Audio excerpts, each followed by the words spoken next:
तो वहाँ के प्रभारी है, उनसे मिलना नहीं चाहता। अब प्रभारी दूसरे गुट के मिलने जाते हैं तो पहला गुट नाराज हो जाता है, पहले गुट से मिलने चाहते हैं तो दूसरा नाराज हो जाता है। दोनों को साथ बैठा दें तो नए 2 गुट और बन जाएंगे। ये क्यों हो रहा है? क्योंकि कांग्रेस पार्टी नेतृत्व विहीन पार्टी है, नीति विहीन पार्टी है, नियत विहीन पार्टी है। और जो राजनीतिक दल नेतृत्व, नीति और नियत विहीन हो जाता है, वहाँ पे इस तरह की बातें उभर कर आती है। पंजाब के लोग इन सबको बड़े गौर से देख रहे हैं और मैं आपको पूरे विश्वास के साथ कह सकता हूँ कि पिछले चुनाव से भी कम, और हो सकता है कांग्रेस पंजाब में सिंगल डिजिट की पार्टी इस बार बन के रह जाए, क्योंकि नेतृत्व, नीति और नियत तीनों का वहां पर अभाव है।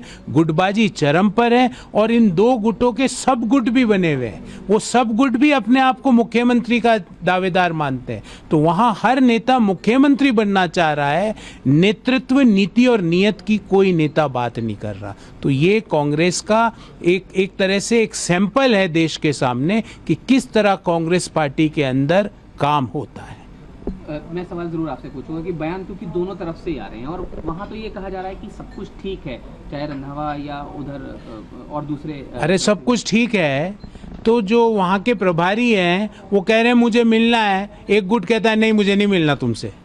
वो दूसरे गुट से मिलने जाते हैं तो पहला गुट कहता है अब मैं कट्टा। तो ये कट्टा अब्बा का गेम है, ये नेतृत्व विहीन के कारण है। कांग्रेस में नेतृत्व है ही नहीं। आप मुझे बताओ पिछले 10 दिन में आपने राहुल गांधी जी को कहीं देखा, उनका कोई बयान देखा? हो सकता है वो कुछ अपना कोई पर्सनल काम कर रहे हो, कहीं बाहर हो। नेतृत्व नहीं है। कोई क्या नीति है कांग्रेस पार्टी की? कोई नीति नहीं है जी।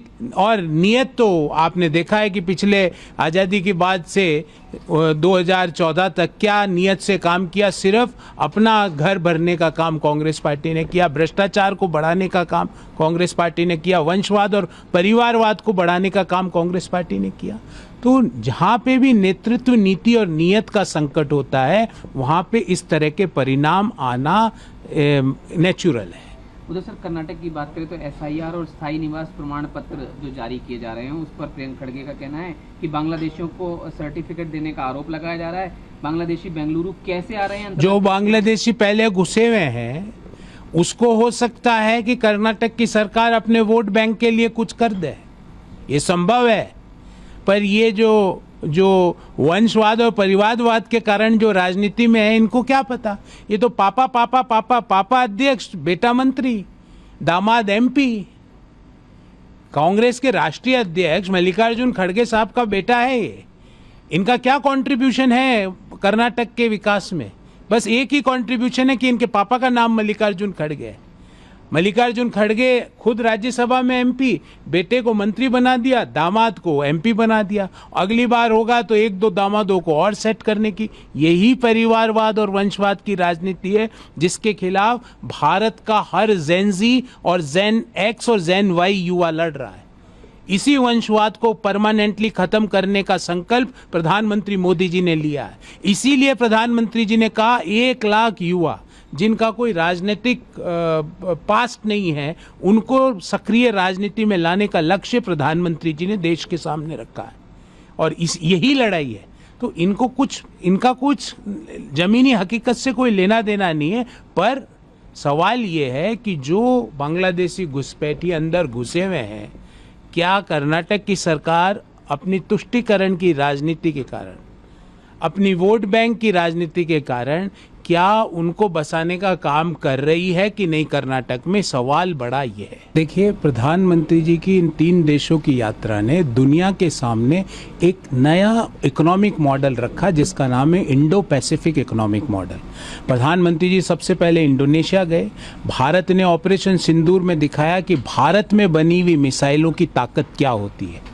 आज बड़े बड़े देश, दुनिया के डेवलप्ड देश भारत को डिफेंस इक्विपमेंट्स के ऑर्डर्स दे रहे हैं। तो इंडोनेशिया में हमने डिफेंस इक्विपमेंट के भारत से एक्सपोर्ट की बात करी, हमने रेयर अर्थ और स्टील की बात करी, हमने डिजिटल पब्लिक इंफ्रास्ट्रक्चर के बारे में डिस्कशन किया कि आज दुनिया में जो भारत का डिजिटल पब्लिक इंफ्रास्ट्रक्चर है, दुनिया भर के देश उसकी मिसाल देते हैं। हमारा यूपीआई है, अदर जो डिजिटल इनोवेशंस है। तो इंडोनेशिया में इन सब मुद्दों पर बात हुई। आने वाले समय में इन सभी इंडस्ट्रीज में दोनों देश के बीच में ट्रेड बढ़ेगा। फिर ऑस्ट्रेलिया में प्रधानमंत्री जी का discussion point economically uranium, economically जो रेयर अर्थ के मिनरल्स है, जो एजुकेशन सेक्टर है, जो एनर्जी सिक्योरिटी का सेक्टर है, वहाँ ऑस्ट्रेलिया में बात हुई। दोनों देशों के बीच इन सभी क्षेत्रों में आने वाले समय में बड़ा बायलैटरल ट्रेड्स होगी और एक इंडो पैसिफिक इकोनॉमिक मॉडल दुनिया को कैसे राह दिखा सकता है उसका एग्जाम्पल होगा। फिर प्रधानमंत्री जी न्यूजीलैंड गए। न्यूजीलैंड में जो अभी जो ट्रेड होता है दोनों देशों के बीच में, उसको डबल करने का 2030 तक संकल्प लिया। जो ट्रेड 2030 तक 35,000 करोड़ रुपए का करने का संकल्प दोनों देशों के बीच किया। और स्पेशली जो एग्रीकल्चर में टेक्नोलॉजिकल इंटरवेंशन है, जिसमें न्यूजीलैंड में बड़े बड़े इनोवेशन हुए हैं, उसको कैसे दोनों देशों के किसानों और अन्नदाताओं के लिए यूजफुल करा जा सके, इस पर बात हुई।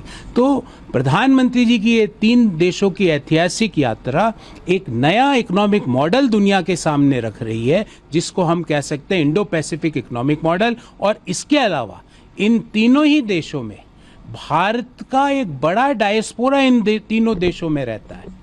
वो आज से नहीं, कुछ लोग 50 साल पहले शिफ्ट हुए, कुछ लोग 100 साल पहले शिफ्ट हुए, कुछ लोग इन देशों में गिरमिट के रूप में रहते हैं। तो एक बड़ा डायस्पोरा को प्रधानमंत्री जी की यात्रा से एक सम्मान मिला, मॉरल सपोर्ट मिला, और प्रधानमंत्री जी ने उनको एश्योर किया कि भारत तुम सबका गारंटर हमेशा रहेगा, क्योंकि वो भारत के ध्वजवाहक उन देशों में है।